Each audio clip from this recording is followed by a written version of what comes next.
I was just going to, without telling you guys, launch into Kiss from a Rose. And just sing all of Kiss from a Rose without even changing the lyrics to be about the podcast. But then that's actually from Batman Forever. So that'll be when we do. I was going to say, I don't remember Kiss from a Rose. Yeah, because it didn't happen. When we do our Val Kilmer themed month, then we'll do I'll that. be there for the MacGruber episode for sure. Yes. And that's as good a start as any. As you guys know, I don't really know how to start the podcast yet, but it'll either be that or something like Late to the Movies is this one. You found it. Good job. You made it. It's not really the cadence you've usually had, but welcome to Late to the Movies. I'm Ben Holton. This is a podcast where my friends and sometimes family members and I get to fill in our movie blind spots each week. I said blind spots. I definitely said blind spots. It's okay. You can't movie blind spots. That's a vocabulary. I'm going to call back to blind spots later, so you can't edit it out. Oh no. Our movie blind spots. Every week we pick a movie that either I or a guest hasn't seen before, but really should have by now. This week, the movie is 1992's Batman Returns, because it's cold. It's like a very wintry movie. We could have done it for Christmas, but I always feel like it's, Christmas isn't really the point of the movie. I just we want to do something kind of wintry. Yeah, I'd completely forgotten Christmas was like the kind of like time period stamp on it. Yeah. It was just winter. Right. Yeah, it's just cold. It's snowy. There's, snowflakes over the WB logo at the beginning. I'm here, Ben, and then the return. Everyone here has actually been on the podcast before. We got Kay. Hello. Sam. Hello. And Bree. Hi. And Bree, you hadn't seen it before? I've seen I've seen lots of clips of it. I probably have amorphously watched all of the Batman movies at some point, but I don't think I've seen it beginning to end. Just kind of like the Addams Family Values. Just through time, have seen probably seen every single piece of that movie, but never all the way go. Yeah, I had seen the ending of it, I think. Not all together because I couldn't remember part of it. But I definitely have a very staunch memory of Danny DeVito being underground with penguins, just being mad, and I had no other memories of it. Yeah. And I love this movie. I've seen it a bunch of times. I think you're kind of the same way. Yeah, right? no, I'd seen it. I sat down and watched it probably purposefully when we were in high school, because I would have been 4 when this came out, so a little too young. But I had probably seen it a few times. Whenever it's on TV, I end up sitting down and watching it. Yeah, it was so good. We'll get into it a little bit more later, but first we usually start by talking about what we've all seen recently. Anyone got anything good they want to discuss? Pretty sure we all have seen Encanto, and it's gonna be the second episode in a row. I know, it's I don't want to rehash it all, but yes, been kind of on a Lin-Manuel Miranda kick because I did Tick Tick Boom, then Encanto. Just loved them both. Yeah. To me, it just seems like he really wants to finish that EGOT, and he's just going to shoot from as many guns as he's got until he gets it. Yeah. Yeah, it sounds about right. And you saw Encanto too, obviously. Yeah, I watched it. It's probably in my top favorite Disney movies now. I'm loving all the more Latino representations in Disney movies because we were starved of it forever. Yeah. So it was wonderful to see.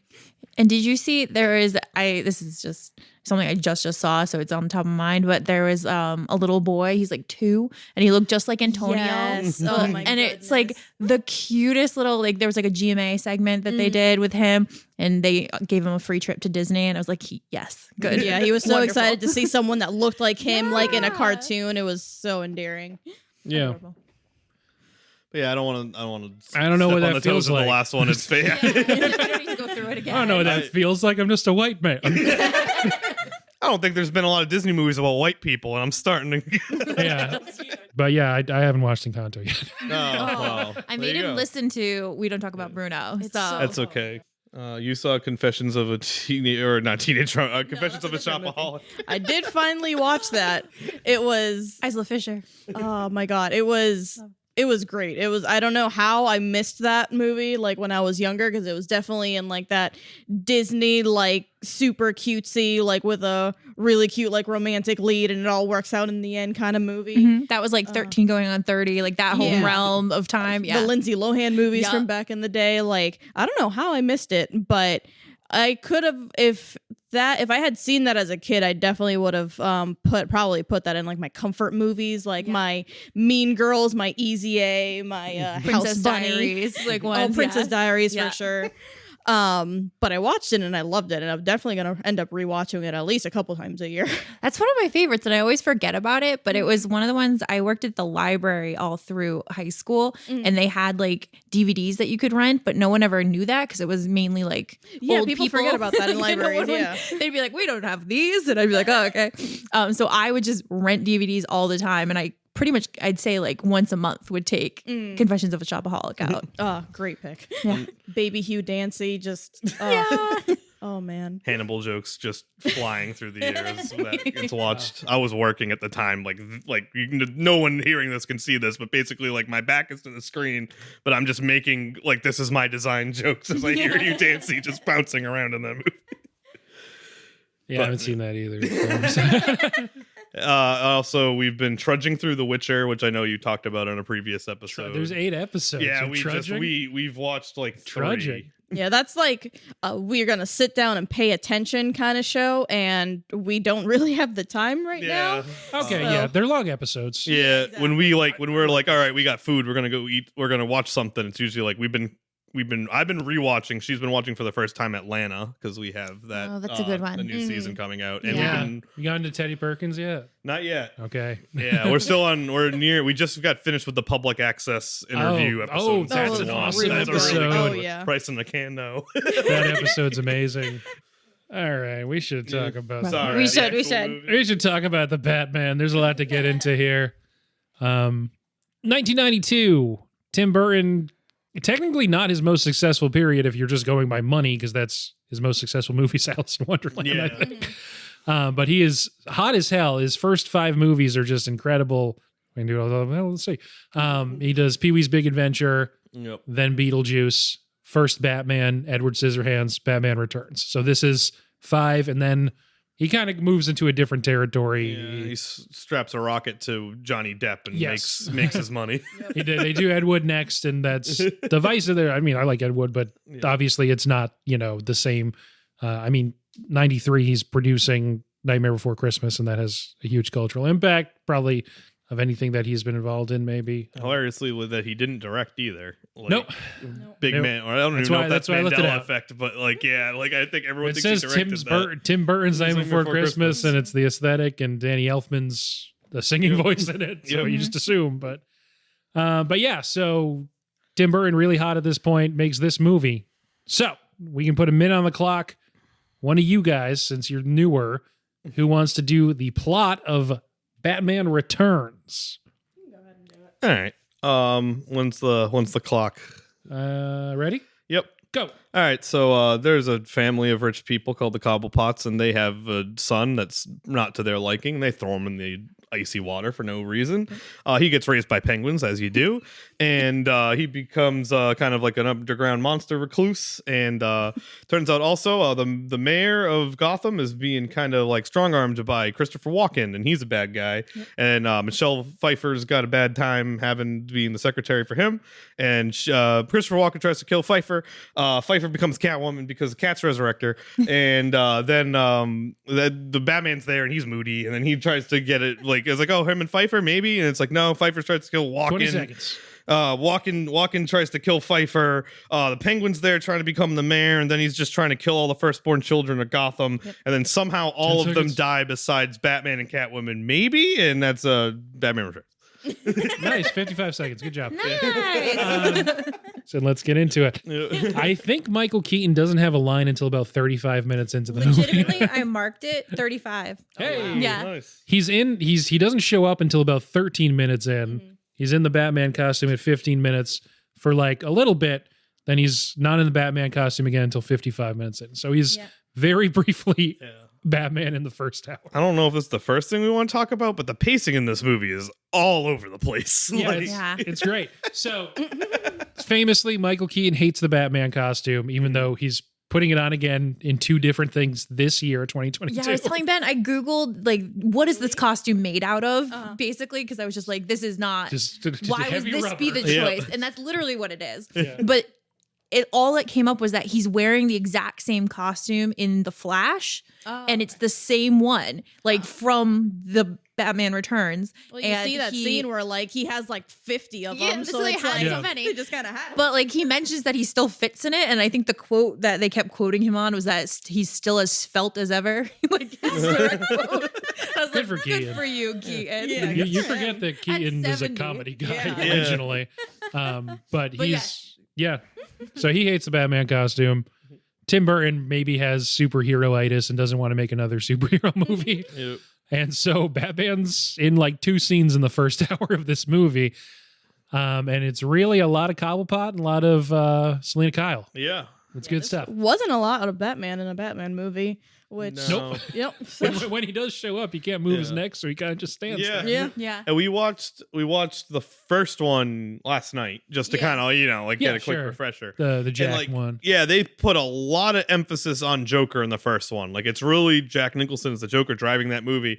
And then on this one, like we were talking about it as it was going on, I was like, I feel like they got like 4 plots going on, and they're not even sure which one's their like a plot. Like it feels like at the end of the day, Cobblepot's the top one, but it's real tough. I feel like it's a very it's either- Burton thing. Yeah, that's fair. I was gonna say it's either Cobblepot or Selena Kyle. It's Yeah, not for sure. It's It's not not- Batman's No, journey. but just kind of looking back at like what is interesting to Tim Burton, like coming off of Yeah. like Edward Scissorhands, Right. would be the sort Well, of it'd kind be of Cobblepot, yeah. Cobblepot. Yeah. Like the as Sam put it, the monster recluse that's in the sewers. Like Yeah. that's gonna be far more interesting. Yeah, to put it, to go from a largely sympathetic thing that people misunderstand to a thing that a guy who people misunderstand to be sympathetic and turns Yeah. out to be a monster to the Yeah. people of Gotham. That's a really good thought. I don't have anything to add. But just as the pacing, the one thing that I did notice and I mentioned to Ben is there's like a full, just like the credits take so long, and it's just like the basket with the baby in it just floating down the thing, and it's just going on, and I'm like, this is like, movies don't do that anymore. No. Like that just took a while, and then there was one slide, like one credit thing that came up that was specifically for the Penguins makeup team, and I was like, oh, okay, that's kind of cool, because that does seem like that would have been Right. far more tasking. than Yeah, anything Danny else that needed to be. DeVito said 4.5 hours, I think. For Yeah. That sounds about right. It's a lot. Yeah, because I looked up like a 'cause lot it's about teeth too, which is his upper and lower, and it was like the goo that's like in his mouth, and then like the face, the bodysuit, all of the hair, because they had to do they moved his hairline back and then had to like make the hair look gross too, and so the people who did it were nominated for an Oscar. It was mainly Stan Winstead was like the creator of it, but V. Neal is the one who actually applied it, and she's the one who also was like Ed Wood, and she did Edward Scissorhands with Stan Winstead and stuff. So it's like the team that kind of goes through all of his Burton-esque things. Yeah, I don't know this in front of me, but I think it's a Burton thing that he has a team and he likes working with his team. I think the thing that sticks out about this movie is, the characters, the performances, specifically DeVito and Pfeiffer. So I don't know, who do you want to talk about first? Oh, my first note that I wrote down was, so we're hiding Michelle Pfeiffer at the beginning because she's got she's got glasses, the obviously. on, and Her she's hair's just up, all, one lock of hair in her face. She's just No having the makeup. worst day. Yeah, the fact that she still is very obviously Michelle Pfeiffer, Yeah. and just like they just have her wear brown, Yeah. it feels like a Burton kind of silly making fun of that trope. in Yeah, movies. definitely. Yeah. He knew what he was doing. You can't hide Michelle Pfeiffer. That's what I No, was saying. It's you like can't. she very clearly only has like very minimal makeup on. Yeah. And she's Yeah. still super attractive. Like Yeah. you can't hide her. No. Yeah, but those glasses. Yeah, the glasses, the pulled up hair and the glasses. What was the energy I said was she's got like goth theater girl energy up to like 11 for like when she's Catwoman specifically. Mhm. Oh, Like yeah. that is just like But even before that, like her just kind of banter to herself is so good, because it's like kind of laying the foundation for like, oh, she's a little bit angry underneath Yeah. everything that's happening, of like where the guy like gets like knocked out by Batman, and she just like immediately like looks at Batman and then like kicks him as hard as she can, and then like looks back at Batman and then starts doing her like Yeah. banter to him.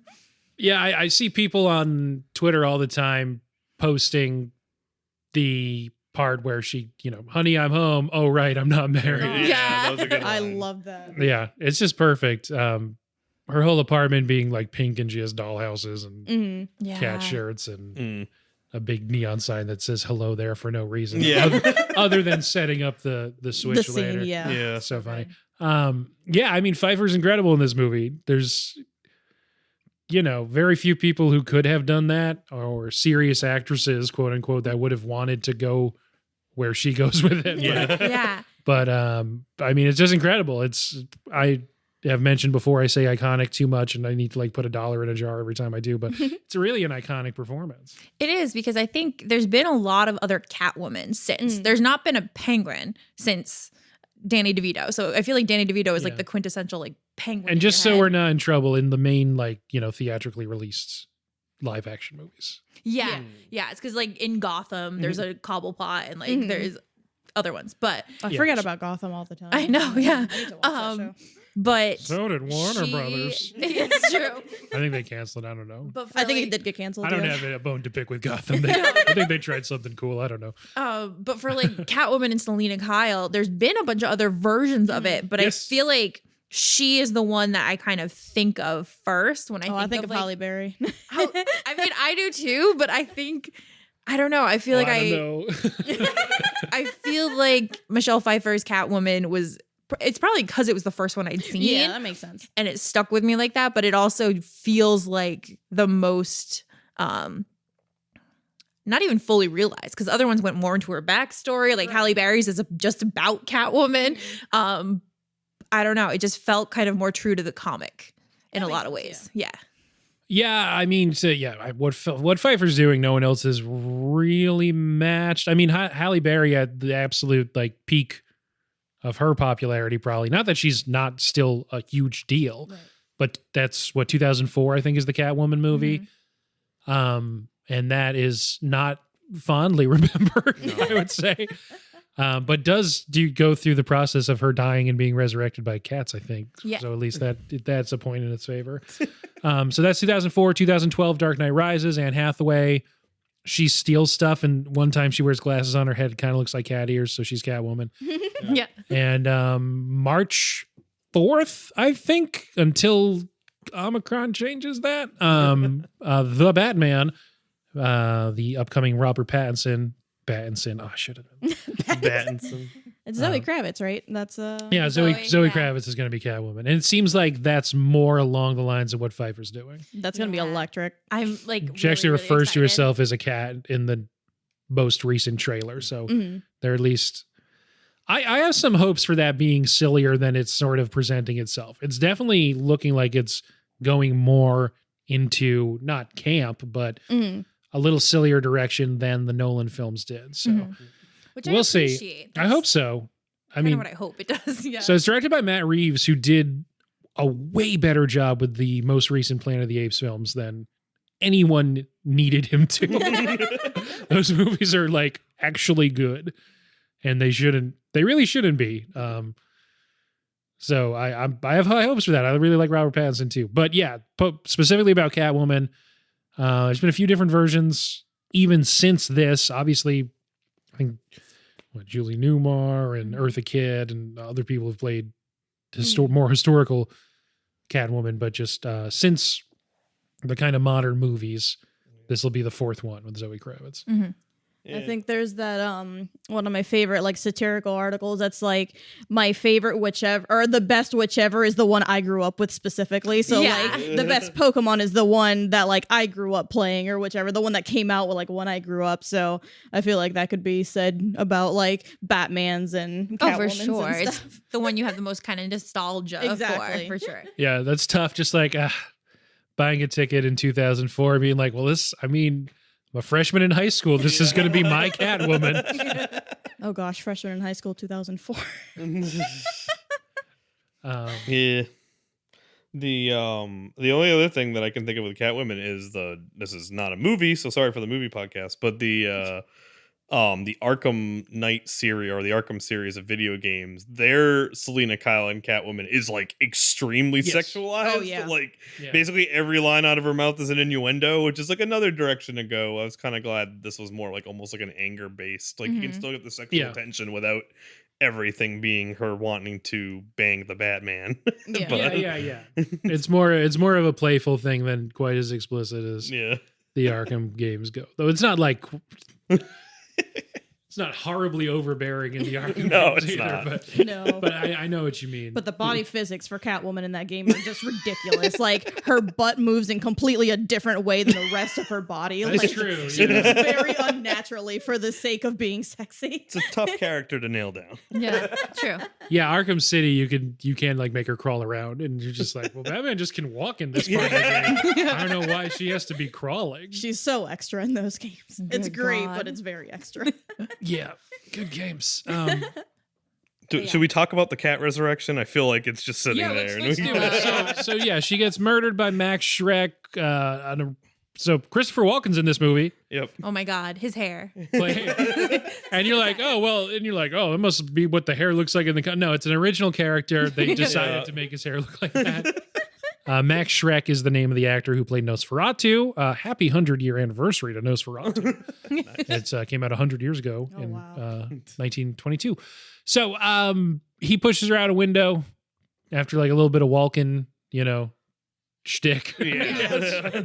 Just like, I'm gonna kill you. No, I'm not. And she's like, oh, okay. And she's like, I'm gonna kill you.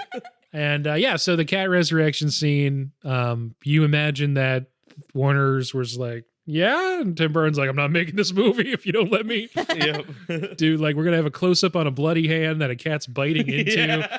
And I'm like, okay, I guess. Like, what was that for? It was such a long scene. Like, It was like unnecessary. 2 minutes of cats coming out of every angle and just attacking. Well, as with a lot of things we can say in this movie, that's just what Tim Burton is into. Yeah. Yeah. It's like, this is gonna look cool. Just like what so the Penguins henches, who should they be? We're gonna just like kind of yada yada a way to make it circus freaks. Yeah, like, Like, really? Because Penguin, it's not no, it's gonna be circus freaks. It'll be yeah, fine. So that's what he wants. the two things I was thinking is one, which is like an in-universe hand wave thing, is that these are the same henchmen that work for the Joker, and they were like, we already kind of got these costumes, and like, can you like dirty them up a little bit and then move it up? And then the second one is that Warner Brothers is just like, we bought a bunch of costumes for the last movie and we didn't use them, and I don't want these to go out and not be used, so we're gonna use them for this movie now. Yeah, I'm always surprised to see those guys show up, and you're like, oh, here's the organ grinder with the machine gun thing, and there is a scene I always forget. It's pretty brief, but it's Batman, Michael Keaton, going through old files and microfiche and looking at newspaper articles, and it's about a traveling like circus that And he keeps calling it a freak show. a freak show that is accused of like stealing children, and they go to the police arrested everyone, but they didn't. But one of them disappeared, and it was like an aquatic bird man. Yeah, they mentioned that there was an aquatic bird, like a flightless bird man, and a lady with a poodle. Like, I don't know if they call like she had a name. They say Like, world's and so fattest there's man, naming stuff like everyone that we then see Right, in the yeah. group. So Ben and I were talking about later, and it's like, okay, so does that mean that they were not arrested and freed, or is this just so? It was just like a And way, so- I think, to like mention that they were a freak Yeah, show. but and so then I guess the implication is that the Penguin's been traveling with these, and that's why he knows them already. Yeah, but then Like- that doesn't really. I don't know. And it doesn't It's really again- add up to the fact that he Doesn't doesn't have a name and is living in the sewers. Yeah. And has all these, like, he also knows like a bunch of references and idioms that theoretically Yeah. he shouldn't Yeah. know. Yeah, Yeah. so I guess he's been like splitting time between the Penguin sewers and So the it was like, creek were show. the penguins like his family? Was he raised by the penguins? Well, they do observe certain traditions, but that's towards the end. Yeah. There's funeral rites, but There are funeral rites Where for the they Penguins. move them with their mind because Yeah. they're definitely not touching. Yeah. I also do like that this is again, we're kind of transitioning to more of the Penguin than Catwoman, but like that the Penguin has like like actual like penguins, not necessarily as henchmen, but as his family, his babies. His babies. And like when you're looking at it and you're in 1992 and CGI is not quite there yet, but it's on its way. And you're like, well, how do I get a bunch of penguins? And it's like, all right, well, we'll make a little like water area and we'll have like, penguins are in the water and they're on the rocks or whatever. So the penguins in the water are real penguins from all I can see. Mhm. Yeah. And then the penguins on like land are probably 80 to 90% fake emperor penguins specifically. Mhm. But then they have a bunch of real and some fake, but some real Gen 2 penguins in there. And then they just have like 2 random real emperor penguins just like waddling around being emperor penguins. Like, how did they get emperor penguins to be in this No, movie? I looked it up. And Yeah, they had, notoriously difficult to negotiate with. yeah, They're their busy union, all winter the long. Emperor Penguin Union is just too good. No, but we looked it up and it was like, I don't remember the exact numbers, but I want I to say think it was like 30 total real ones. yeah. Mm. So it was like 10 or like 5 Emperor Penguins and then like 25 like Gen 2 Penguins or something. Yeah.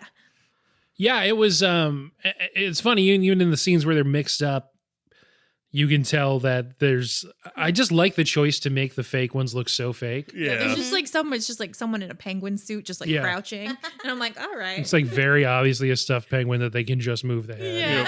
Yeah. No, I just like the choice to make it very obvious, like not do one or the other. Yep. To be like, we're the ones that any human interacts with are going to be very, very fake. Yep.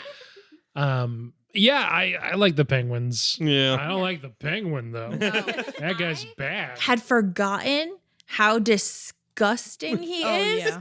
And I was Yeah. like, I literally found myself like having to like, Constantly wet. yeah.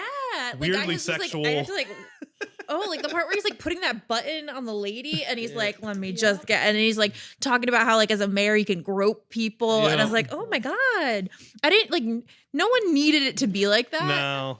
And I was reading like about like DeVito, I guess was like so off-putting that like on set people wouldn't talk to him because it was like he was like just in character when he was wearing it. I was like, which I get, but I think you couldn't not be just because so much of it is physicality, and he's Right. got however much material around him to make him a perfect circle. I don't know. yeah.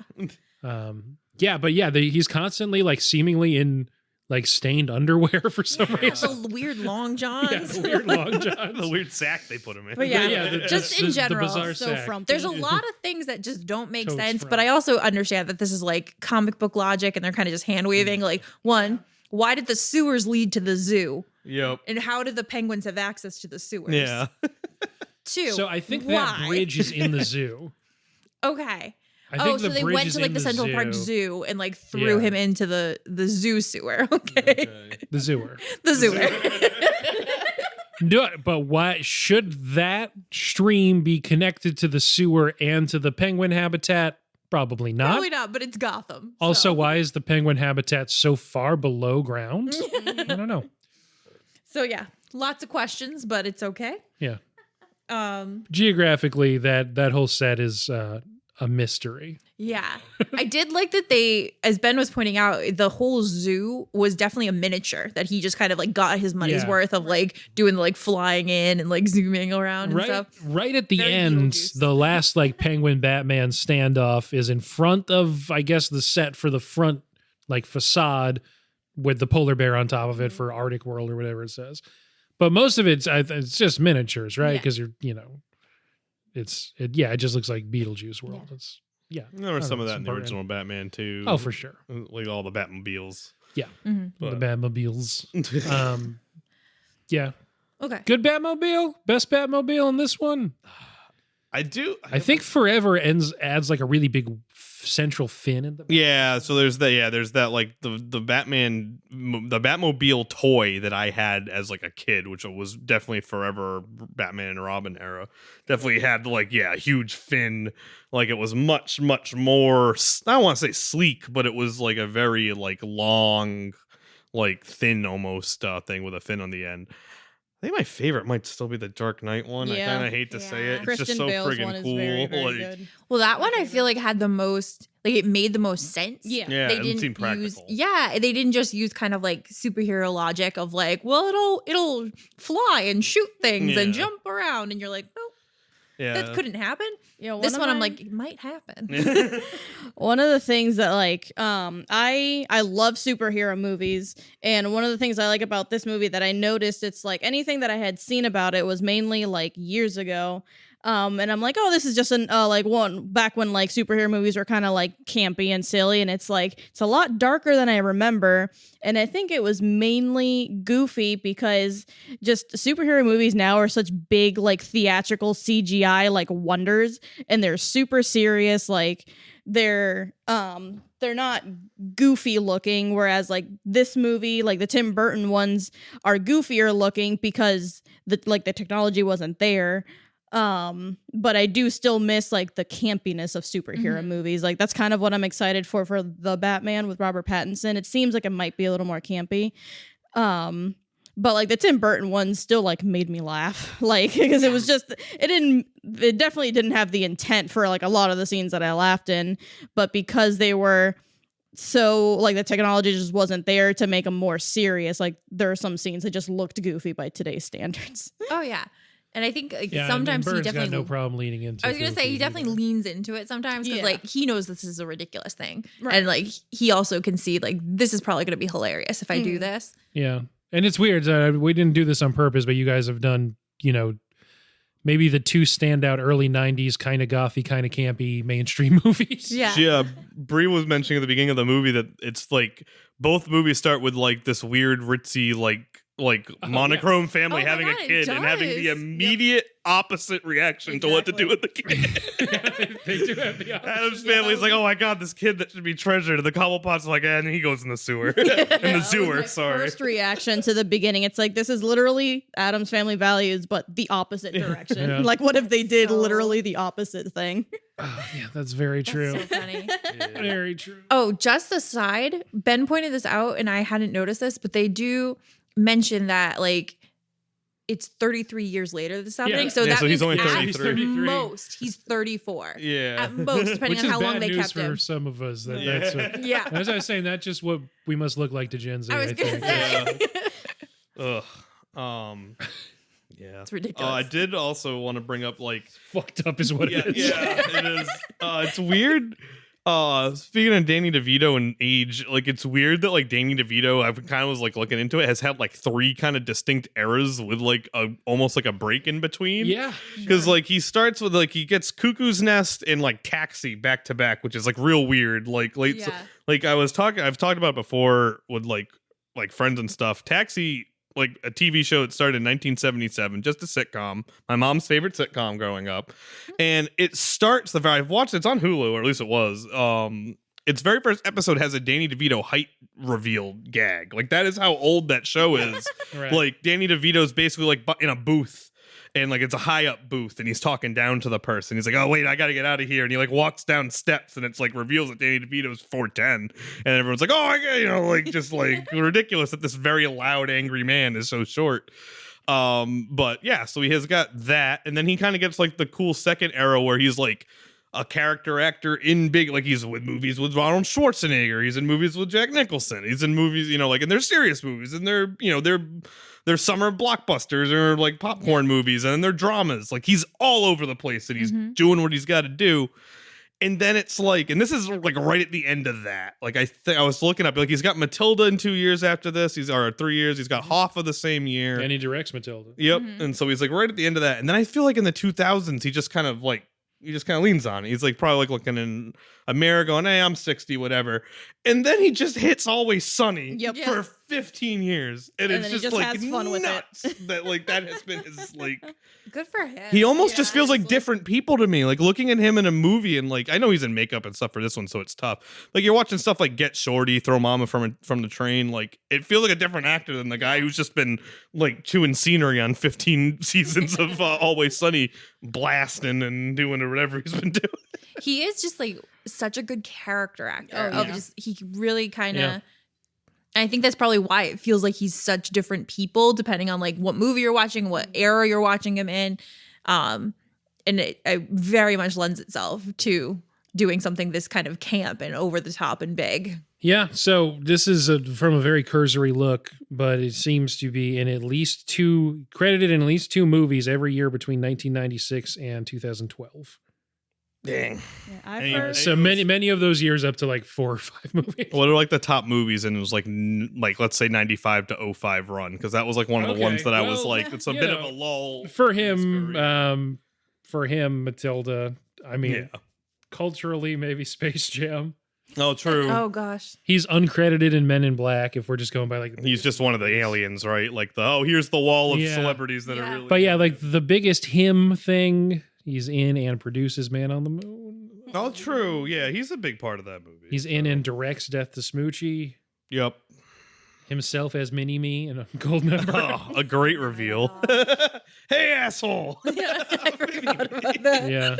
Where Tom Cruise is Austin Powers and Kevin Spacey is Yvonne Turkey. Kevin Spacey is the villain, and then he's also in that movie. Yeah. I was gonna say I know Danny DeVito as Phil as Phil in Hercules. That's always what I think of. Like that would be there too.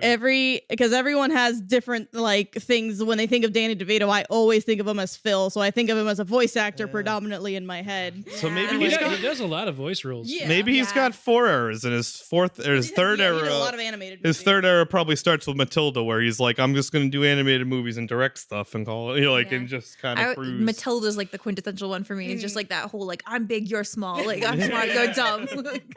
And he's the narrator. Gluing and, his hat to his head. Yeah.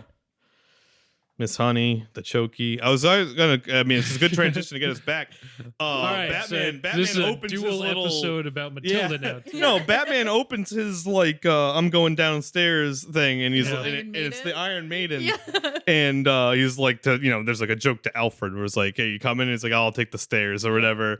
And I'm like, why does Batman have a chokey? Like, I know it's an Iron Maiden, but I'm like, that Danny DeVito watched it. He's like, ooh, Yeah, he's that's good. I'll make Yeah, kids go in that later. like, you guys mind if I hold on to that for a few years? I got a good idea. Got a good idea for a kids movie. Yep. So yeah, let's talk about stuff that happens in the film. Yeah. Really quick, can we go back to the cat resurrection scene? I guess, yeah, let's do it. Because I've been holding on to this. But Sorry. like, why? Why does she fall I don't know. from so high up? It's And so many she awnings. so many awnings. She should have a bunch of broken bones. She probably should have had her head crack. She doesn't die, or she supposedly dies. Yeah. And these aren't magic cats. They're not radioactive. They just kind of start biting her, probably because she's dead and they want to eat because they're strays. I just have a weird thing that she probably didn't like super die, and she just got a really bad case of like cat scratch fever, and that just kind of made her go crazy, and that's why that kind of like unlocked like the anger and stuff. Yeah. Because I literally have like that just doesn't make sense to me No. otherwise. And it kind of fits for like how she's acting in general. Right, yeah, she gets Yeah. really erratic and stuff. Yeah. It's like Yeah, I think you're just supposed to be like, just go with it, kind yeah, of. just It's suspend the like, disbelief a little bit. not But that it's it's just like a magical realism feel like I need film. something. No, yeah. I was like, I think it's because like the Halle Berry one actually gives you a reason of like there's like ancient Egyptian like bast sort of like yeah. I don't know if it's I don't even remember if it's like she has like a necklace or like some sort of statue or Don't something that remember. has a curse that makes Yeah, her but that makes a little more sense. Like there's like magic and stuff involved, but like this movie, it's like you're Yeah, just kind of just- supposed to believe some these cats cats brought were her back to life. All chewing of a on sudden. it. One of them put its head in her mouth. Yeah, I think that was Yeah. her cat. Like I think like her black cat is the one that like sees her first, and then all the stray cats come Ooh, in. That makes sense. I don't know, I dig it. I was fine Yeah, with I'm it. fine with it. Just no, this is happening now. It's fine. I did really like that after that they did basically the same like thing. It's the same dialogue when she arrives back at the house. And it's just like she's all disheveled and she's knocking the lamp over and then she drinks right from the carton. the same after voicemails. Like, Yeah. When she walks in and she's just like, honey, I'm home. And then like knocks on the lamp. She's like, that's right. I don't have a husband. And like does the whole thing again. Yep. And it is absolutely iconic. The like knocking out the 2 pieces of the neon. So it now says Yeah. hell here. Yeah. Perfect. I I do have a note that says lots of stuffed animal abuse, and I'm not here for it. Yeah. So many stuffies died in that movie. It was very, very He concerning. gets a lot into that disposal. And also this would be a fast forward, but I think the saddest I was in the whole movie was the duckmobile meeting an unfortunate end, getting basically Poor decapitated. duckmobile, yeah. That was an adorable little duckmobile that was driven by a monster man, and He didn't do anything wrong. he didn't do anything Exactly. wrong. It was an He was just doing his all-terrain job. duckmobile. It was that duckmobile got to a lot of places, Yeah. and it was really. It was it's- basically like a Boston Dynamics robot. Like, it could go upstairs, it could float. It was like if Boston Dynamics was like, oh, the duckboat people want something, but we're really going to deliver it. We're going above and beyond. It's like, wow, we don't. Have you seen them before? They're not literally ducks. Yeah. I don't know. Well, what do you asked want for from a us? duckmobile. I gave you a duckmobile. I'm trying to look at what else I got written down here. The quote that I had in the movie. It's Yeah, like let's mad talk about cow some disease, lives. but mad cat But disease. with cats, yeah. Like, why is she just gone crazy? Yeah, I'm sticking to my cat scratch yeah. fever theory. Yeah. I like what Kay said before, that she's already on the edge, basically, and this being murdered by a boss that doesn't appreciate her pushes her over the edge, as it would many people. Yeah. And I feel like there's definitely more they're kind of building into it, of like even it being almost like a secondary personality, because there's that part where she's as Selena looking in the window of like, and Bruce comes up behind her and she was mumbling to herself and she was going, "Why are you doing this?" Is like the line she says like to herself. And I was like, I don't know if this is like a two-faced sort of situation, that like there's You think another she's A Gollum? split personality. I don't know. I think she's doing it. It's a Gollum. I don't Smeagol think she type was, but I think situation. it was just kind of reinforcing the like she's out of control sort of. Yeah. She Yeah. also gets shot a lot. Like gets the shot weird a 9 lot. lives thing that like kind of comes back. Yeah. But I mean, also, I don't know how much she's getting shot because bullets don't actually exist in that universe. Guns just go bang, and then like people are just like, oh, but there's no actual bullet wounds or anything. Yeah. So Very His rubber minimal suit would blood. not have stopped the bullets. no. I think he has, like, I don't think they ever show it, but I do think, I would assume that someone like him would have like a bulletproof vest like under the He's bat got suit. bat You'd abs, hope. so there's Bat at least abs, that. yeah. Bad abs. Badass. No nipples yet, though. That's, No, that's that's next a movie. coming. That's the next one. They record scratch a CD in this movie at one I, point. Oh my where did that do? I'm like, that's not how CDs work. That wouldn't help. There's a big band version of "You Can't Touch This" in Yeah. Oh my god. And the big Yeah, it's great. corporate ball. perfectly timed. I also have a theory that this is around the time that people stopped doing gags with like throwing tomatoes and stuff and like exit speeches, because Penguin has the line they're throwing food at him and he goes, why would people bring like tomatoes and eggs like to a speech? Yeah, And, like, I it's funny noticed, like- because Kay literally, we were sitting there watching, and Kay goes like, "Why do these people just have tomatoes?" And it cuts to the video and goes like, "Oh, so why does someone always bring tomatoes and eggs to political speeches?" Yeah. And I think that's like a trope that was like well worn in like especially cartoons like Looney yeah. Tunes and stuff. Oh yeah, But like it almost feels like I don't think I've seen a more recent reference to that happening now that's since. pretty So much like it. I wonder if killed they were it, just yeah. like, yeah, that was it. yeah. Something that just with the Catwoman like whip, the part that I had seen the clip before of like the just like Yeah. the video of like her on set doing that practically in the store where she knocks the heads off the mannequins and then skipping away. And so I knew that was like in something she actually did. But seeing it like in the movie after all this time, it's still super freaking impressive. Oh, yeah. That Michelle Pfeiffer was that good with a whip. And Yeah, The whips are and not it's easy to strange. manipulate. Because in the movie, it's kind of cut to not look like she's doing it and not like it all happened at the same time. But that's a pretty easily findable clip yeah. online from, behind someone's shooting it that was on set, but not the, in camera view of her just doing them all practically Yeah. all 4 in a row. Just in a row, does Yeah. the whole like whips it around her head for the last one and then just skips away with it. So good. Yeah. But and her and Keaton's dynamic is so good. And I really, really loved the line where she was at his house and she goes, "Girlfriend?" And he goes, "Sure." And, and he's like, "Oh, wait, like, oh, you mean like, do I have a girlfriend?" And I was like, "Oh, that's adorable, Keaton." Oh, he has a thing for blondes. yeah. I like the line when they both find out each other, like they repeat the mistletoe line, which is like the like glass break for them realizing like, oh crap, you're the other, like you're a That scene Catwoman, is you're Batman. so good. It is. And then Selena Kyle's first reaction is, oh, do we have to fight each other now? Like, Yeah. she actually Yeah. says it. Like, it's a Yeah, really good it's line so- for just like. that scene, I think, and what I said to Kay is, I don't know, that might be my favorite scene in a superhero movie that isn't like superhero action. Mhm. And my other contender is Michael Keaton and Tom Holland driving to Homecoming in Spider-Man Homecoming. Oh man, he was such a good I Vulture. forgot And about it's that. the same thing it's in the same both. thing. Yep. They I was gonna say- figure out who each other are. Like him opening I forgot about, I don't want to go on tangent, but I completely forgot about that scene until now when he opens up the door for prom and it's just like snap bang right Yeah. there and that's it. The acting is so well done there, and it's just kind of really, really interesting that it's the same dynamic in the Spider-Man of them Yeah. figuring out who the other person is and then having to kind of hide that reaction. One, because they're in public, and then the other because his daughter's there and she doesn't know who either of them are in the Spider-Man Homecoming one. But I don't know. Just is a really good scene. Yeah. To me, I think it's a three-way tie between those two scenes and the time that Paul Rudd says that's America's ass in Avengers. But Yeah. Yeah, That's pretty good. Yeah.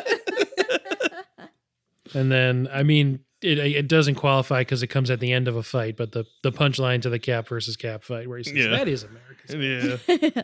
That is to get back in. This is kind of a heavier topic, but a lot of cops shooting people in 1992. There's the scene where Batman gets framed, and then Jim Gordon, probably because he was contractually, the actor was contractually obligated to. The only one in the four Burton Schumacher. Well, what about Alfred was in all four, wasn't he? Wasn't it? Yeah. So it might just be the two of them. I think it's the two of them. But like one of his only lines is just saying "Don't shoot," and as he was saying "shoot," gets interrupted by his policeman shooting Batman. Yep. So like, Then he like Shoot him off knocks the the roof. guns down. Hold your fuck. feels weird. It feels like it feels like perhaps like not do like social political commentary, but like it feels like 1992 was probably besides like today was probably like the last time to really be worried about like there being police I mean, violence. you gotta think who would sign up to join the police department in In Gotham? Gotham. Yeah, like True. I'm trying what's your best day in Gotham on Yeah. the force, right? I mean, come on. That's true. to, That's very you find true. pearls on the ground after Batman's Oh, no. This again, Look. I've seen this like 12 times already. This is skipping to the end of the movie, but Catwoman or Selena Kyle, she's not Catwoman yet. Selena Kyle at the beginning of the movie gets kind of like cornered by a circus freak who's gonna probably do ill will to her. And then Batman comes in, does little Batman stuff, and then she has like a little back and forth, like we said earlier, with "Oh, you the Batman? Like it's your choice." Like, and he runs away, and she finds the taser and just tases the guy real quick. And has like a little, "Ooh, okay, I'll keep this." And then the taser is not shown. The taser is not used for like. The What, entire 110 minutes? Yeah. And then, Yeah, like- about that, yeah. And then she pulls it out like right before essentially killing. Essentially. Well, I mean, I mean, it we was see that. he's very it was crispy. It was a Rube Goldberg like amount of Yeah. electricity connection. Wasn't just the taser, yeah. Going on to kill Christopher Walken in ostensibly her last, or not her eighth life of. Yes. She said she was saving the other one Yes. for next Christmas for a sequel that didn't actually happen the It way did that they not wanted actually it to happen. happen. I did also like in that scene that the only way for Keaton to get out of the cowl was literally to rip it off. And you could see it had to like rip the jagged. rubber. Yeah. And I was Yeah. like, that's a bad suit then. Yep. That's Yeah, a it bad didn't like suit. Yeah. Yeah, as long as we're talking about the finale, that's also when I wrote Penguin Viking Funeral. Not that they set him on fire, but yeah, the emperor penguins that are like kind of pallbearers that sort of just float him off into the 4 foot Who deep. move him without touching him. Yeah. That should have been sad, but it was just so funny. It was- looking. Well, Yeah. pretty good. Yeah, I think it's supposed to be very silly. It's supposed to be dumb as hell. Yeah. Yeah, I love right before Penguin dies when he sees Batman trying to like pull through the rubble to get to Selena, and Penguin walks over. He like reemerges because you think he's dead, but he comes up because they always come back. Sorry, I just watched all the Scream movies this week. The killer always comes back at the end. And he pulls out one of his parasols, Yeah. and it's the one with like all the little toys on it. He goes, "Ah, shit, I picked a cute one." And then he just falls over dead. Yeah, that's it. We also didn't talk about Catwoman becoming the Jellicle Cat. That was my same reference. And we're not in a didn't talk about range. We're still talking. Yeah, so that was literally You did literally say that. Yep. It's like, oh, we're just going to do a Cats thing here now? Like, I know it's big on Broadway right now, but geez. Yeah, She just sends her off to the Heaviside lair. Yeah. She wins the Jellicle Ball. Yeah, but old dude just cut to somebody on the ground singing. That would have been funny. Just to put a point on it, this will be just one of many episodes in which Cats has come up. So I'm glad. I'm glad that it's not really a shriek, but it's one in every 4 episodes. I'd say we talk about Cats. I'm glad it came up again. I did want to talk about all the people that were offered or considered for the Penguin, which I find nuts. Considering Danny DeVito just seems like when you watch this movie, you're like, oh, of course, like because like the story goes that Jack Nicholson basically told Tim Burton like, hey, Danny DeVito would be great for the Penguin, like he'll go all out for it, and he got the role. But that it was originally offered to Dustin Hoffman, which is like, I don't know how that would have gone. It probably would have been fine. He's a good do you actor. picture Colin Farrell as the Penguin? No, true. But I got the Wikipedia's got the list of people that were considered. Hoffman was offered and he declined, and I believe none of these people were considered. I think DeVito ended up getting offered it, but it's a murderer's row. I'm just gonna rip through it. We can break it down later. Marlon Brando, John Candy, Bob Hoskins, Ralph Waite, Dean Martin, Dudley Moore, Alan Rickman, John Goodman, Phil Collins, Charles Grodin, Christopher Lee, Joe Pesci, Ray Liotta, Gabriel Byrne, Alex Rocco, and Christopher Lloyd. So you can see that there's it ranges from kind of what DeVito's doing to we're going to do like a British aristocrat version of the Penguin, which is truer to some interpretations anyway. Dean Martin. How is Dean Martin going to do that? I feel like there's a weird time period where every movie Dean Martin is offered a role in. Yeah, he would. Unfortunately for him, he passes away 3 years later. So like you're talking about near his end of his life, 75-year-old Dean Martin just crooning up a Oswald Cobblepot. Like, yeah, the Brando choice would have been him, and he doesn't stand for that role, right? He sits in a chair the whole movie. He doesn't leave the duck boat. No, John Candy and Bob Hoskins would have been fun. Yeah, I feel like Hoskins actually is.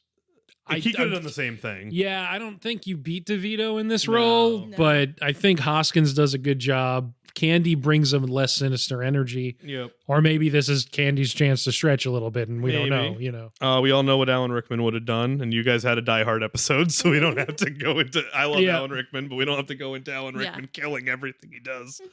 John Goodman, same thing as the Bob Hoskins take, I think. Like, he would have gotten there. But Goodman's a great character actor, so I think he kills it too. Yeah. Phil Collins doing anything there? Is Phil Collins acting at this time? Phil Collins is doing aristocrat Cobblepot. Charles Grodin would have been interesting. I don't know. Was Grodin in that list? Yeah, Charles Grodin was in that list. Yeah, I'd like Grodin in there. Charles Grodin, like, I guess we wanted the sarcastic, cynical Cobblepot. Right, yeah, that energy would be really weird. With the poop on the ground again. Who's going to clean this up? Grodin could have been the Walken role. Yeah, I could have seen that 100. He would have been perfect in that role. Yeah. I like Christopher Walken a lot in this movie, but yeah, that's tough. I don't know. I mean, again, it's considered. That's literally like Tim Burton's like, oh, could Charles Grodin do this? And then, like that's all it might take to get this list. So. Yes, it's still a good list. Christopher Lee makes sense. Again, that's more aristocrat. Like it shows you kind of how not settled on a particular direction they were in the beginning. Not that that's unique to this movie. Mm-hmm. They were thinking about David Bowie for the Max Schreck role. Saw that, and he took the Twin Peaks job instead. Yep. Which, I don't know. Everything gets critically reappraised. People kind of like Firewalk with me now. Yeah. I haven't seen it. Maybe we'll do it on this. That'd be a fun episode. Just see if I can get negative ratings. I would have a good time. I don't know how long this was part of an early draft or anything like that, but there was a thought that the Shrek role would instead... The Shrek role? It's going to be played by Chris Farley? So we got to say Max Shrek. We got to say his full name every time. The Shrek role. So... He didn't have a Scottish accent this time. They were thinking maybe Michael Myers with a Scottish accent. No. The Max Shrek role would have instead been played in a similar function by Harvey Dent instead. Mm. Not played by real Harvey Dent. Replaced with. Yeah, it would have instead been a Harvey Dent story, and then when Catwoman kills Shrek at the end, it would have instead been just like a half Make a facial face. scarring thing. Oh, that would be a cool direction to go to. Yeah, and then that would have set up the sequel, but they never made a Burton sequel. And they kind of just dropped Harvey Dent from the original Joker too, because like Billy D. Williams was barely in that movie too. Like I didn't really understand. Like he's just like around to be there. Yeah. And then like they just I don't know. Like, I don't know if he was busy. I don't know if he was like I don't like the way this is going. He also was like he's a fine Harvey Dent for like the smooth talker, but like he would have been a weird Two-Face. So I thought like if they were going to bring him back for to become Two-Face, I feel like he would have been a strange choice for that personally. Well, Tommy Lee Jones is available, and Yeah. he pops in to fill in ably. It's just funny thinking about Tommy Lee Jones's vibe today. And like, oh, do you want to sit in a makeup chair for a really long time and play this like kind of silly character? You just can't really reconcile those two versions of Tommy Lee Jones in your head. But also while actively hating Jim Carrey like the whole time. Yes. The famous line of Jim Carrey going up to Tommy Lee Jones in a bar before they filmed Batman Forever, and Jim Carrey very earnestly being like, "Oh, hey Tommy, like nice to meet you. Look forward to working with you." And Tommy Lee Jones's response being, "I cannot sanction your buffoonery." God. And that's the guy who wanted to be the silly Two-Face. Yeah, it didn't make any sense. I know, of course, we're talking about the next Batman movie, Forever, yeah. Batman Forever, and technically in the same kind of series, if not literal universes. They're not as serialized or connected, but a lot of the same people involved. Burton still produces the next movies, even though he doesn't direct them anymore. Joel Schumacher takes over. And they're bad. Yeah, so Schumacher, he died pretty recently, and I revisited, not Forever, but Batman and Robin. No. And it'd be a fun one to do on this podcast. Yeah, Oh, back no. credit card. You don't leave the Home. Batcave without it. Oh man, I don't know, but it seems like some people had fun making it. Schwarzenegger definitely had fun making Batman and Robin, that's Yeah. for sure. Yeah, he gets to say stuff like "chill out," Yeah. and then Let's kick some ice. let's kick some ice. But yeah, I was thinking about, just to pull it back into the movie we're actually talking about. The circus freaks being the henchmen is just sort of a reverse engineered. This is what Tim Burton wanted the henchmen to be in this movie. Yeah. And this is Tim Burton's vibe. And then with Joel Schumacher, you're like, he just wanted vaguely Haitian day glow hockey guys as the henchmen. Yeah. And that's not really Mr. Freeze's thing, who is a scientist. Yep. Yeah, and he but- wanted. I mean, his was much more neon colored too, whereas Yes. Burton was clearly much more dark. yeah. He's doing the kind of like pop gothic thing. Yeah. Mhm. That is Tim Burton's thing. Yep. Joel Schumacher's thing is Shrug. not as defined, but at least he was going for an aesthetic. I don't know. Those movies are fun. Yep. They're not good. They're not good, but they're fun.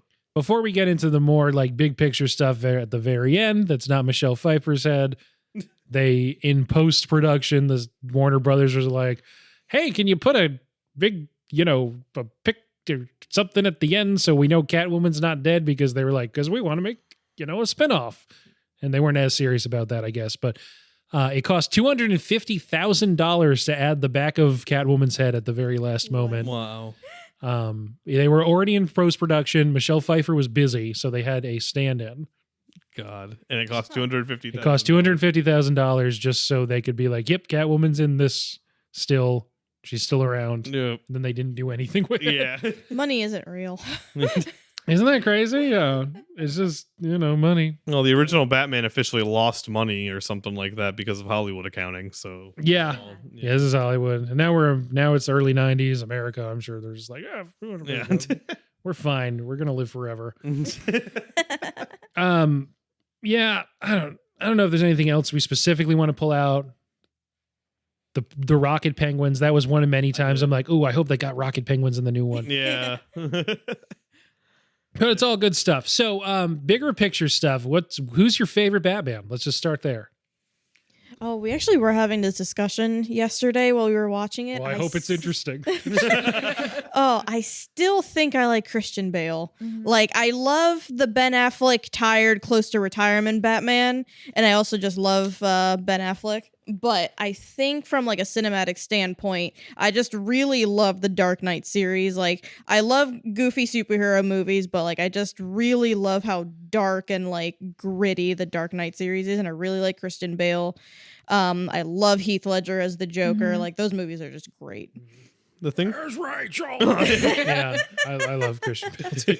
the thing for me with Batman movies, it's always like in Batman, all Batman media, is that Batman is always by far the least interesting thing about it. And like, at least to me, maybe not as much as like I know that's a big thing for like a lot of superheroes, because villains are inherently more interesting. And side characters are there to be personalities. So it's like, he's just the hero. He's brooding. He's quiet. He's, mulling over his issues, like.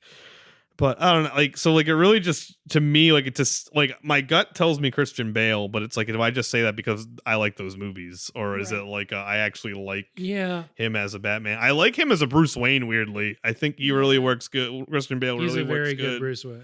Like, I like the Keaton kind of like recluse, not like just very like, I'm awkward and rich and I don't really know how to deal with it. Yeah. So we were talking about this, that in the opening of Dark Knight Rises, you have the first, 30, 40 minutes is that Bruce Wayne's beat up and he's just like wandering around. Like Howard Hughes, he's like locked himself in the west wing of his estate or whatever. This movie doesn't show you Keaton until 13 minutes in, and he's just sitting in a dark room waiting for the bat signal. Yeah, with a turtleneck on. And like that conveys all the same amount of stuff. Yeah. And like a 5-second shot of Keaton where he's just like, clearly has nothing going on in his life, just waiting for that bat signal. Stands up in front it's of like, the aha, a purpose to be alive. Yeah, he's like not even really a businessman like in these movies compared to like the Dark Knight, where he's like super successful and stuff like that, and like constantly doing business meetings and like out in the public. Yeah, like Wayne Corp doesn't matter to this at all. Right. It's but yeah, I think Keaton nails the stuff he needs to nail. The emotional beats with Selena. Oh, for sure. Good chin. Yeah, got a good chin. I'll just say, you gotta have a prolific like chin and lips and stuff to play Batman. But the in the cape stuff, he just doesn't have that much to do. Yeah. He physically can't move in that costume. Yeah. So there's not a lot Keaton can do. I probably come down along the same. It's hard not to go with the movies that are the most like respected. And, a movie that was so good that it changed the way that the Oscars number the best picture category, because Dark Knight didn't get in. So I don't know. It's tough. Christian Bale gets to do a lot as Batman, both physically in the fight scenes and like emotionally stretching too. So it's just, I think I think I'm going to like Pattinson though. I think I'm going to like Pattinson too, but I think I agree that it's Christian Bale is my, not even like favorite, but I like those movies the most. Like, they're the ones I've probably gone back to and watched the most. And I like his relationship with Alfred the most. And Alfred's like probably like might be my favorite character.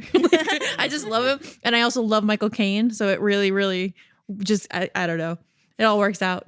Caine's great. So it's tough. So it's Serkis is the new Alfred in the, I think the Pattinson one. Serkis. I like Andy Serkis a lot. I do like him too. I'm super excited. I like aging it down. I think, and I like the Gordon in the. I like that he's a lot more of a big part of the Christian Bale ones, but I think it's going to be really good in the new one too, because it's Goldman. Is it Jeffrey Wright? It's Jeffrey Wright, isn't it? In the new one, I actually don't know. But there's like a bunch of different competing. It's Jeffrey Wright in that because it's J.K. Simmons in the Snyderverse. Yeah. Back to the original question. Who's your Batman? Christian Bale. Yeah. I mean, it's tough. Like I was saying, like I want to say Keaton because I like Keaton, but do I like him as Batman? Yes, but he just doesn't get to do a ton. Yeah, he doesn't get to do a ton. Christian Bale never broke a piece of glass or something and yelled, "Come on," at Joker. So at least there's that. That scene was great and unhinged, but yeah. Val Kilmer's in the Kiss from a Rose music video. Yeah. There's I think it's like 2 minutes and 49 seconds in where Seal has like a little vocal run and then the music drops off and it cuts to a shot of Val Kilmer like doing like a whip take, like he's so shocked at how good Seal's singing. And that's his finest moment as Batman. And then Clooney's got nipples. So I mean, so does Kilmer, but people more remember the Clooney one, I guess. because that was just so bad. Just everything about that movie was Yeah. awful. The good thing about Val Kilmer's Batman is I think it beat him down enough that like he just his like early 2000s run, or is even not, I mean through today, like he just plays like either anti-heroes or villains who are just really over it and like mad, and I feel like it really nails it. And I like to think in my head canon that it's because Batman Forever hurt him so hard that he like is in like Kiss Kiss Bang Bang just being like the most cynical person in the history of the world. It's like a real scarring experience, I guess, because, you know, stuff with Kilmer. Keaton is returning to Batman now because it seemed publicly he didn't want to do superhero stuff ever again. Yeah. He made Birdman, which is about a former superhero actor desperately trying to shed the label. Yep. And, you know, other stuff happens too. But, you Ben know. Affleck recently came out and said he hated being Batman too. Yeah. He mostly because of the director, but he loved, well, yeah. Exactly. But he loved he loved the script for the Batman. But a friend told him if he did it, he thought he was going to die. So, like he thought the drinking or whatever demons Affleck was facing at the time would be too much, and his friend literally thought he was going to die if he made another Batman movie. Ben Affleck, Jennifer Lopez again. He's fine. Ben Affleck's on a hot streak, man. He just got nominated for a SAG for his performance in George Clooney's Tender Bar, and he also was in The Last Duel this year and was really good in it. 2021, you know what I mean. No, I'm not like a huge into celebrities guy, but there is nothing funnier to me during the pandemic than after he and Ana de Armas broke up, and there was the paparazzi photos of like a crew of people trying to throw into the trash a very large cardboard cutout of Ana de Armas. The funniest thing that's ever happened. And the fact that one of them looked like it might have been Casey Affleck is just funny. The absolute funniest shit. They made an erotic thriller together that Disney technically owns because it's a Searchlight picture and is refusing to release. And I don't know whose camp is saying you can't put this out, or if it's just like Mickey who's like, I'm not into that thing. You know, Mickey Mouse. Mickey Mouse. Yeah. I don't know. Just give us that erotic thriller with Ben Affleck and Ana de Armas. It is hilarious. I do like all the pictures of him getting Dunkin' Donuts being just harassed. It's weird. He was doing like a sad Keanu meme once every 3 days during the pandemic. And it all ended up with him being in like 2 really well-received movies and getting back together with Jennifer Lopez. He's doing great. I guess he had a great year. I don't know. He's doing publicity like tour now. He's on podcasts. He sounds happy. I don't know. Yeah. Anyway, I hated those movies. Okay, so what do you guys think about the new Batman? We've seen, I think, a teaser and a full trailer at this point. Paul Dano's basically the Zodiac. So Robert Pattinson is playing Batmanson. Zoe Kravitz is in there. Bruce Batmanson.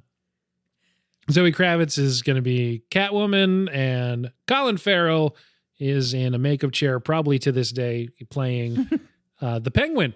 Filmed in Liverpool, UK, where Kay and I went, and I don't think we said it on this pod before, so just real quick, no one will ever believe this, but after visiting Liverpool, we were like, this would be a great place to film a Batman movie.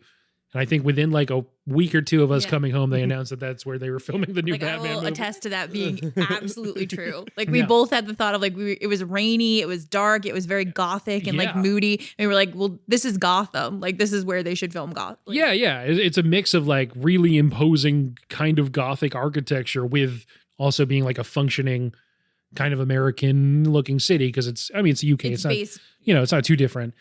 And that's what you need for Gotham, really. I guess it kind of worked with Chicago and to an extent with Pittsburgh because they need them bridges and Dark Knight Rises. But anyway, all that being said, what do you guys think about the new one? So you were mentioning the Zodiac thing. They released sort of like the full body shot of Paul Dano as Riddler within the last couple weeks. I think it's like a really good direction to go with the Riddler, because like you see past iterations of the Riddler and he's just a goofy guy in like a green suit with like the question marks on him, and he's like almost kind of like the Joker in goofiness. I was gonna say it's kind of like court jestery the way he does Exactly. it. Yeah. Like they definitely made him into his own like really creepy character. Like the Riddler isn't someone now that you're like you can like laugh at. Like this is terrifying. Like you don't want to like see this guy like outside in the dark. And I think pushing it across that line from just being kind of like more cartoony and over the top into like, no, this can go very quickly into like there's like a serial killer bent to what he's doing. And it is absolutely terrifying. Yeah, kind of like the Saw movies. Like, yeah, exactly. Like now, like the puzzles are way more intimidating now. Like you need to solve this puzzle. Yeah. The thing that always strikes me was like when I saw Dark Knight, I hadn't seen Batman Begins yet. So like I just didn't see the first one. Was like I think I was just yeah. Okay. I was just burnt. Like to be like this is literally what happened. Like I was burnt out on superhero movies because like early Batmans were bad. Like Superman Returns to come out and everyone was like Superman. I don't actually the time I might be wrong there, but like that Brendan Routh like Superman movie was bad, and I was just like I'm not a superhero Once movie again, person. Kevin Spacey is the villain and was also in that movie. And but like Dark Knight comes out and like before it even had happened, before Heath Ledger had even died, like there was like the reports coming out. And it's like, guys, Heath Ledger might have like just done one of the best acting performances of all time, just for this not random, but like for this Batman movie. And like there was a lot of hype for that performance, and then obviously he dies and everything gets like tripled, because like I remember to this day. Finding out Heath Ledger died and talking to my friend Mike Vaz on AIM, because that's how old this was, and telling Mike Vaz like, hey, or like him telling me like, hey, Heath Ledger died. And my first response was, did he finish filming The Dark Knight though? Like, not a fun thing to say, but like just kind of like, yeah, it's like, all right, well, tragic for sure. But like, I'm just so freaking curious about how this happened. And obviously what he did happened. And then the discussion after that with my group of friends was like, all right, well, obviously you're going to make another movie.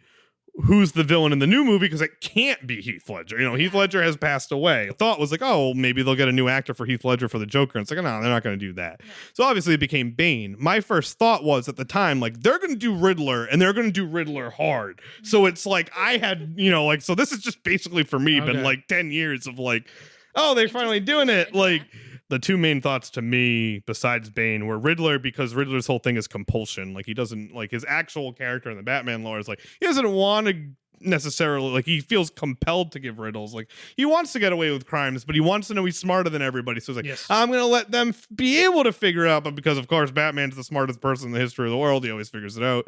And then you got like I could see Penguin, and like we're going to find that out too, because like you can really get into the darkness of Penguin even as Batman Returns saw. But I am really curious because like we've been saying, we have not seen a Riddler this or any darkness to it. It's mostly just been camp from what I can remember. Yeah, unless Gotham did a Riddler that I don't know about. No, he's kind of suave, I think. Like he's also in a green suit. Like he has like a weird like bowler hat, I think. Like I think he's a little more in the suave direction. Like not super goofy, but also not like serious. Yeah. I was gonna say the Riddler in the Harley Quinn series is more Jim Carrey than Dano. I'm really excited. Yeah, I think same thing. It on the one hand, it seems like they're doing Penguin as just crime boss Penguin. Yeah. On the other hand, why have Colin Farrell in that much makeup if it's not going to be a little silly? They've strategically not had Pattinson talk too much as Batman in these trailers, so I'm really curious. If they're going to do if he's talking like I think he might I be hope doing they go a the Christian opposite Bale direction. thing. It's really high pitched. He looks like a member of MCR as Batman. I was going to say that if this was a funnier movie, he'd be like, chasing down a criminal, but he'd be mistaken for like a member of My Chemical Romance, and they like put him on the tour bus. The eyeliner that they're giving him is giving me so much life. I like it, and I'm just hopeful that he's doing his accent from The Lighthouse, and that's all I want. His extremely weird, exaggerated, supposed to be New England sailor accent. But I hope it's good. So, format-wise, we've been kind of doing scattershot just to get a base level, but now we're up to around 20 episodes. We'll be doing kind of like theme months going forward. So, this is where we can announce that February will be rom-com month because it is the most romantic and comedic month. And that kind of kicks off with the next episode you guys are going to be on, which is Groundhog Day, which technically will come out right at the end of January, but that's the closest Monday to Groundhog Day. So next week's episode, because I want to get better at actually saying what's coming up next so people can, like, you know, if they want to watch in advance, I think as the last non-themed episode, except this one's themed to life, I think we're doing Contagion next week. So, yeah. I haven't seen Contagion since I walked out of the theater. Really? Yeah. I'm excited. It's going to be our first Soderbergh movie. So, what a weird pick for your first Soderbergh. well, I have friends who work. I have a friend who not only has works in like science, Yep. and specifically in like health, but also has had COVID twice. So she's like the perfect guest to have on. So that'll be next week. And what an intro to that. Your first Soderbergh movie is Contagion. I'm just still like that's still This one's a washing by over me. request. From now on, it's going to be like, Fair. okay, here's the theme. I guess you We're didn't sit doing down these. and go, which Soderbergh movie are we going to do? And like shift your hand. Oh, any of the ocean? No. Oceans No movies. Oceans movies. And if you want to feel old, I have a coworker who is 25. No. Yesterday, she said to me, because we were just talking about movies. So this is not just a 25-year-old, but one who really loves movies. Yeah. So we talk about movies a lot. And she said to me, you know, it seems like a lot of people think George Clooney's really famous, but I can't think of a single movie he's Oh in. no. No. Like, oh no. And I was just the Matt Damon at the end of Saving Private Ryan, just Yeah, like turning into an old man. Yeah. A movie she undoubtedly hasn't seen. Yeah. I mean, the funny thing about George Clooney movies is that besides like that Batman movie and like the Oceans movies, like, yeah, I can sit here and say like Michael Keaton, you know, and like, you know, like a bunch of movies, but it's not like he's been in a crap ton of movies, like he's been in Up in the Air, he's been like in nominated movies and stuff. Tomorrowland. Yeah, but it's like one of those things. It's like I don't think of like besides if you haven't seen the Oceans movies, what is the quintessential? Oh, brother, we're out though. Oh god, it's so good. That I think that was like the only George Clooney movie I knew for a while because I hadn't seen the Ocean movies or anything. That's a really good one. And then So good. I told her like maybe just check out the Oceans movies if like this is a thing you want to pursue. And then she was saying, and then this like I think trying to engage with it, but just making me feel older. Just going, wow, there's a lot of famous people in this. Yeah, It's like, wow, it's Brad Pitt and Matt Damon. They're in this. she just Yeah. She realizes she's actually seen Men Who Stare at Goats and just forgotten about Yeah. it. Like, Wait a second. Is this?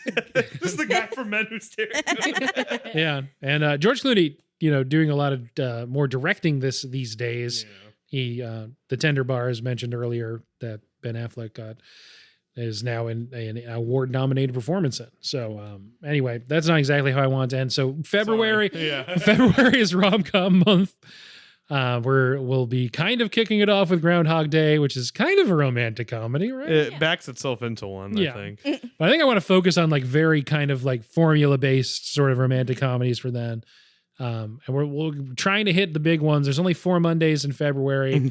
So we'll get 4 pretty big ones in there, I think. Yeah, any final thoughts on Batman or movies in general? Because if not, then real quick. So I watched all the 5 Scream movies. No? Okay.